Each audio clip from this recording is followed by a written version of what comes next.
স্বাধীনতা দিৱস মানে যেন অসমত এক বন্ধ আৰু সেই বন্ধ অঘোষিত বন্ধ ইয়াৰ বিপৰীতেও কিন্তু এই বন্ধৰ প্ৰতি প্ৰত্যাহ্বান জনাই ৰাজ্যৰ বিভিন্ন প্ৰান্তত বিভিন্নজনে দেশৰ প্ৰতি থকা তেওঁলোকৰ স্বাভিমান দেশৰ প্ৰতি থকা তেওঁলোকৰ যি দেশপ্ৰেম সেই দেশপ্ৰেমৰ বাবে তেওঁলোকে স্বাধীনতা দিৱস গণৰাজ্য দিৱসসমূহ তেওঁলোকে পালন কৰি আহিছে সেইধৰণে ৰঙিয়াতো আজি স্বাধীনতা দিৱস অৰ্থাৎ 15 আগষ্টৰ স্বাধীনতা দিৱস উদযাপন কৰিবলৈ ৰঙিয়াৰ বিভিন্ন প্ৰান্তত বিভিন্নজনে প্ৰয়াস কৰা দেখা গৈছিল কিন্তু সকলোতকৈ পৰিতাপৰ বিষয় যে এটা চৰকাৰী বিভাগত স্বাধীনতা দিৱসৰ পতাকা উত্তোলন কৰিবলৈ তাত উপস্থিত নাছিল কোনো ধৰণৰ চৰকাৰী শীৰ্ষ বিষয়াসকলৰ মনোভাৱ যিহেতু স্বাধীনতা দিৱসৰ দিনা চৰকাৰী বন্ধ ঘোষণা কৰা হয় গতিকে তেওঁলোকৰ কোনো ধৰণৰ গুৰু দায়িত্ব কোনো ধৰণৰ নৈতিক দায়িত্ব নাই এনে পৰিপ্ৰেক্ষিতত কিন্তু সেই পবিত্ৰ কৰ্তব্য সম্পাদন কৰিলে এজন চকীদাৰে আমাৰ এই প্ৰতিবেদনত আপোনালোকক দেখুৱাম সেই আজব ঘটনা আহক চাওঁ এই প্ৰতিবেদন স্বাধীনতা দিৱসৰ এক বিপৰীত ছবি বিষয়ৰ অনুপস্থিতিত চতুৰ্থ শ্ৰেণীৰ কৰ্মচাৰীয়ে উত্তোলন কৰিলে ৰাষ্ট্ৰীয় পতাকা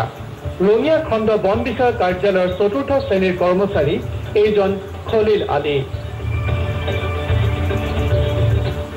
বন বিষয়া ফাইজুদ্দিন আহমেদৰ অনুপস্থিতিত খলিল আলীয়ে উত্তোলন কৰিলে পতাকা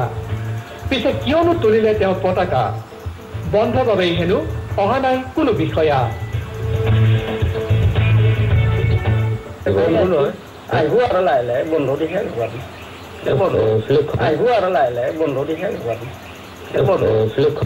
অৱশ্যে খলিল আলীয়ে স্বীকাৰো কৰিলে ৰাষ্ট্ৰীয় সংগীত গাবলৈও লগত কোনো নথকাৰ কথা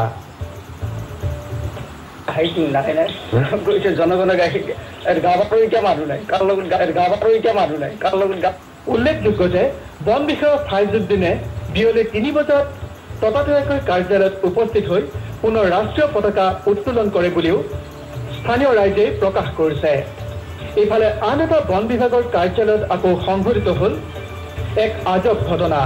কাৰ্যালয়ৰ শীৰ্ষ বিষয়ৰ অনুপস্থিতিত এইগৰাকী নৈশ চকীদাৰে উত্তোলন কৰিলে ৰাষ্ট্ৰীয় পতাকা পিছে তেওঁ নাজানে ভাৰতৰ স্বাধীনতা দিৱসৰ কথা ৰেঞ্জাৰে উলিয়াব লাগে কিন্তু এতিয়া আৰু মোৰ চকীদাৰ হিচাপে মই আৰু পালনটো থকাই লাগিছে ভাৰতবৰ্ষ কিমান চনত স্বাধীন হৈছিল